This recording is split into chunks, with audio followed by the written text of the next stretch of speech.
with the Geospatial Centroid, and I'm speaking today about an ongoing project. We're evaluating the elements of the environment that are affecting the health of individuals within the state of Colorado. So, if you are here in the presentation today, I imagine that you're likely living in the state. And there's probably a few reasons why you have chosen to call the state of Colorado your home. It could be the access to the exceptional higher education opportunities within Colorado, or maybe even the presence of a world-class geospatial service and education provider within a particular library at one of those higher education resources. If it's not one of those two things, it may also be the agricultural economy that exists in our state, or maybe even the thriving urban centers, or I think most of us have some appeal to the public lands and natural environments that are unique to Colorado. And while each one of these features of our states just provides numerous positive benefits for our livelihood, they also come with risks.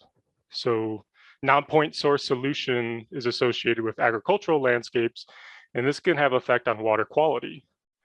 Cities are really all about density. There's more cars, there's more industries, and as a result, they tend to have higher concentration of airborne pollutants.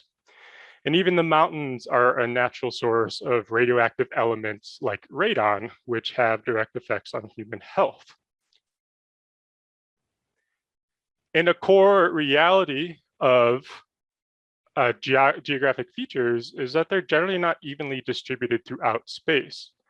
So this map snippet is showing particulate matter concentrations at the county level, and they're relatively higher in counties with large urban environments. And this presents an environmental justice issue because specific areas of the states are disproportionately impacted by specific environmental factors. So to seek fairness, we really need to take action to address those discrepancies. And the story today really starts and ends with the Colorado Department of Public Health and Environment. This organization serves Coloradans by providing public health and environmental protection services that promote healthy people and healthy places. And CDPHE is not just this anonymous governmental organization. They're a collection of many driven and dedicated people who, through the actions of their daily lives, are working to make the state a healthier place to live in.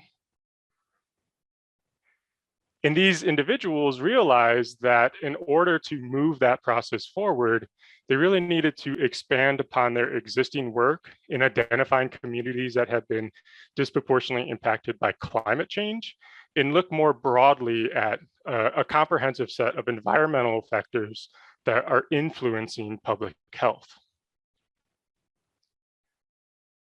So Colorado State is supporting CDPHE in reaching this goal by bringing together a team that's led by the Institute for the Built Environment. This organization on campus specializes in interdisciplinary research and community engagement around sustainability issues. As part of our team, we have the Rojas Public Health Lab, which is bringing in some great health expertise and a great deal of experience working on health equity issues. And then we at the Geospatial Centroid, being focused on integrating geospatial thinking into everything, are handling the data processing, visualization, and production of the final product that we can hand off to our project partner and the public. And there are a lot of really interesting elements to discuss about this project, but I wanted to spend the time today talking about what I feel like is probably a common thread among many environmental justice projects. And that is really, how do you steer a project towards multiple goals? Or we can talk about maximizing on multiple parameters. And in the case of the EnviroScreen project, there's two goals that I'll be discussing today. The first one is to create a viable product that is showing communities that have been disproportionately impacted by environmental factors. And this is what I would consider kind of an institutional or maybe even expert driven goal. The second goal of the project, and this has really been highlighted and emphasized by the CDPHE staff, is that we need to create a viable product that also represents the lived experiences of the users who are seeing it. So we want people who view the final map to resonate with it, to think that it actually captures the conditions that are affecting their health in their unique location. And this is a very different question than the first one. We can't make assumptions about what lived experiences others have. We really have to rely on external inputs from multiple individuals and try to distill that into something that captures that perspective while still balancing the kind of quantitative work within that first goal. So this was new, and I think an important thing to work on. So if we look at the goal on the left, this is something that I would call a complicated problem. So it requires a lot of work and it's difficult to solve, but we're able to describe how all the pieces connect. So to look at this as a kind of generalized workflow, we start by identifying what are the actual health concerns facing people who live in Colorado. So asthma is one of them. Once we know that, we look at what environmental factors are contributing to the rate of asthma throughout the state. Ozone concentrations in the atmosphere is something that has a direct relation to asthma. Once we realize that, we start evaluating what data is available to represent ozone, evaluate the extent and spatial scale needed. Does it match the project? And if that lines up, we can integrate that into our metric score by creating a relative ozone concentration across different geographic areas throughout the state. So this whole process really follows kind of an evidence and methods based on peer review sources. It's very quantitative work, and there's little subjective experience considered. It doesn't necessarily change the outcome of if ozone data is available or not. So currently we're evaluating around 40 individual data sets connected to environmental health. And these will be grouped into 5 component scores, which will then be aggregated into a final single metric. And what this will look like is there'll be an online resource that individuals can go to, and that showcases what features of the environment are more significantly impacting human health at any given location throughout the state. So users will be able to select specific indicators like ozone or diesel particulate matter, and they can see how highly that indicator ranks as an issue within their area of interest.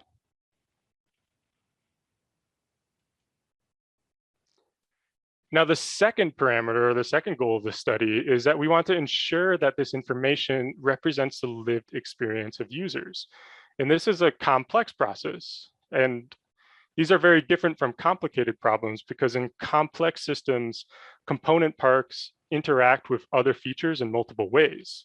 So it makes it very difficult to understand the exact effect of any unique given action. It doesn't necessarily follow a linear path. And when we think about this complex measure, we're really trying to understand what are the expectations of the people who are going to be using this feature.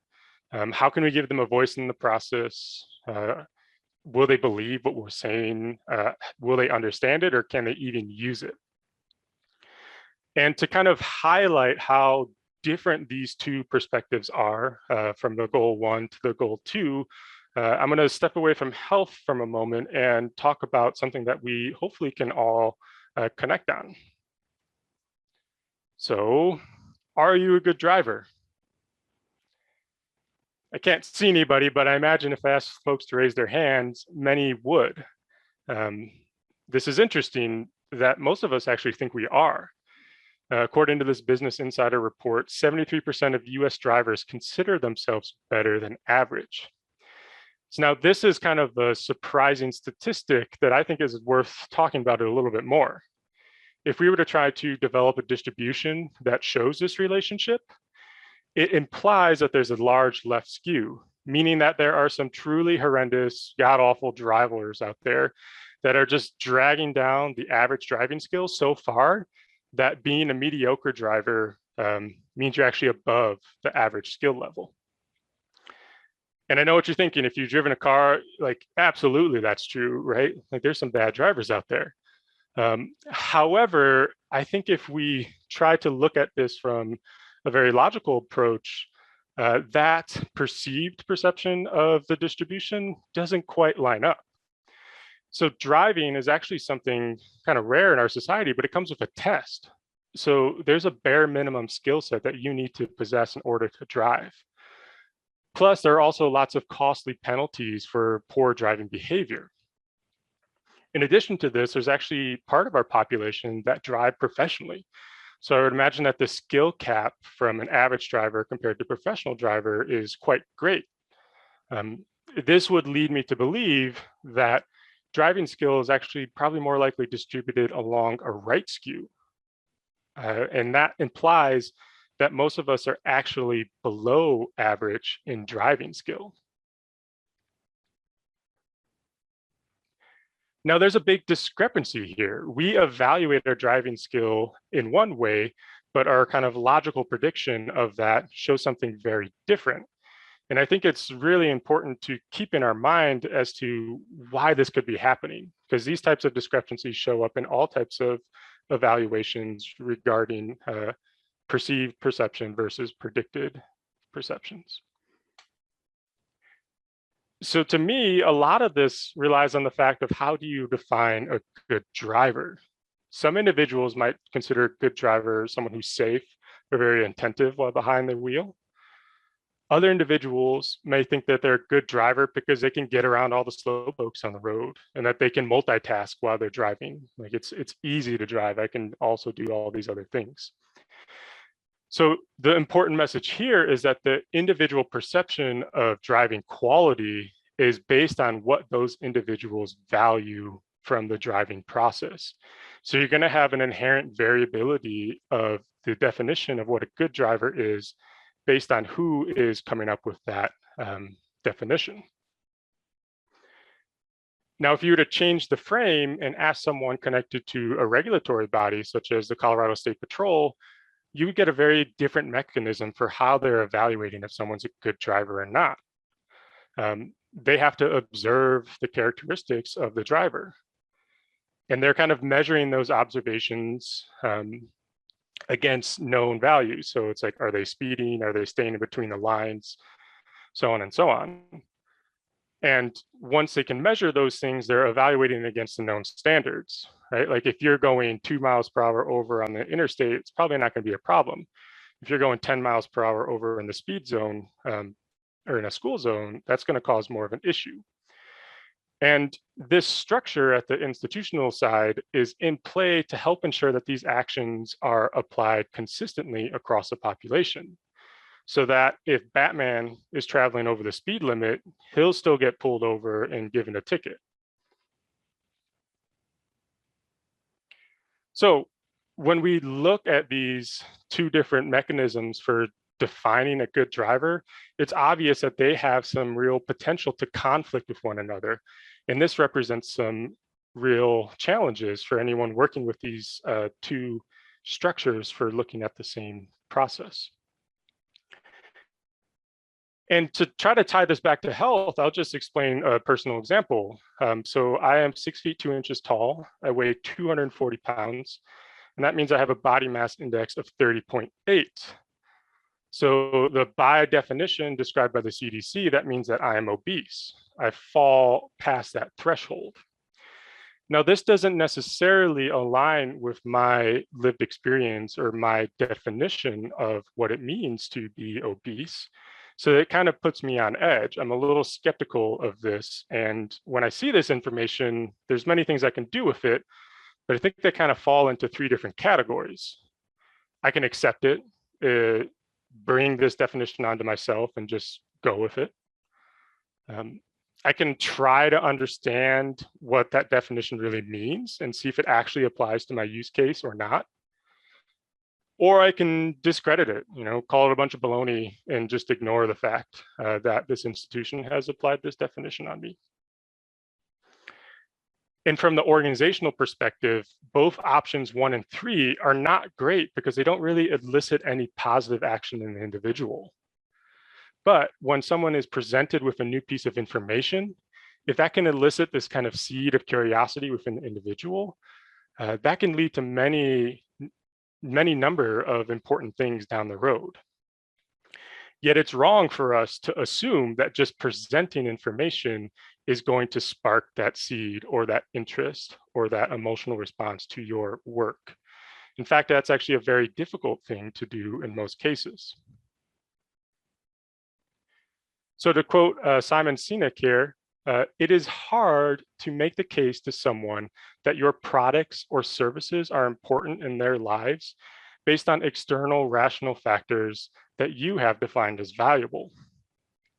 And I think this really highlights what I consider a core mission of environmental justice work, that these organizations who are setting the rules, so to speak, really need to take additional efforts to ensure that individuals understand why they are doing it and that they also have a voice in the matter. So if we tie back to the EnviroScreen project and looking at our 2 separate goals, one very individual focused, one very institutionally focused, we can see that we've brought these goals together by putting deliberate effort into outreach and engagement processes, and then also allowing those efforts to change the expectations of the product that we're producing for the public. So this started with us going through our quantitative process and trying to understand the big picture of what's possible and what's necessary for this project to succeed.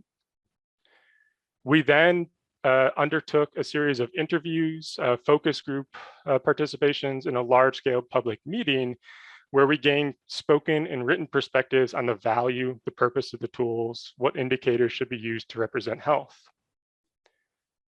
Once we produce the tool, we're going to have 2 additional external evaluation periods to gather feedback on how it works, the usability, what's being presented in the final metric before we go live with the product in June 2022. So just to highlight what these engagement efforts have allowed us to change, the general public thought it was very important that we showcase water quality in the tool. So we're still trying to figure out the best way to bring that in a objective, standardized fashion. We've also dropped specific indicators such as underground injection wells because they're important to specific efforts, but not necessarily for all the people in the field. And then one thing to note is we're making sure this works on mobile device, as that's the primary computer as of many people. And for me, coming from a quantitative background, it's been a real learning experience and has required a lot of practice of patience to reach these compromise and allow for these public opinions to come in and shape the project. And something that's helped me understand that I could do this was really reflecting on a common product or common concern of all geographers. So if you're familiar with GIS, you know about the round Earth problem.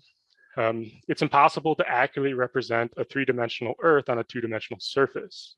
So you can preserve the area at the cost of difference or at distance, or maintain shape, but lose the ability to measure angles. And the fact that these discrepancies exist, these imperfections, they do not stop us from doing our work. We still strive to understand the quantitative means of the problem and then blend those with the expectations of the individuals who will be viewing our maps.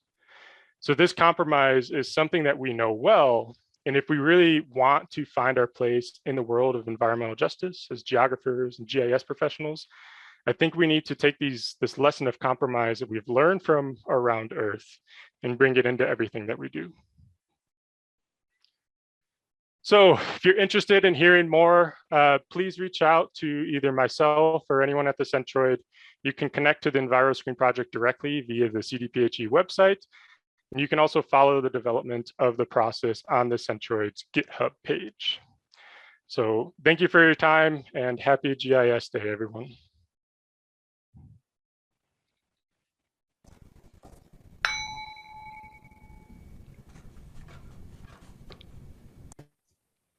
Right at the All right. bell. Perfect. All right, thank you, Dan. We don't have time for questions. Dan, I know you have a meeting. Are you available to hang around in the chat for a couple minutes in between? Yeah, I can be Or- here till the start of the next talk. Okay, cool. So if you have any questions, direct those to Dan in the chat and he can answer there. And now we have a couple minutes till we have Taylor Willow from the U.S. Forest Service up next at 11:15.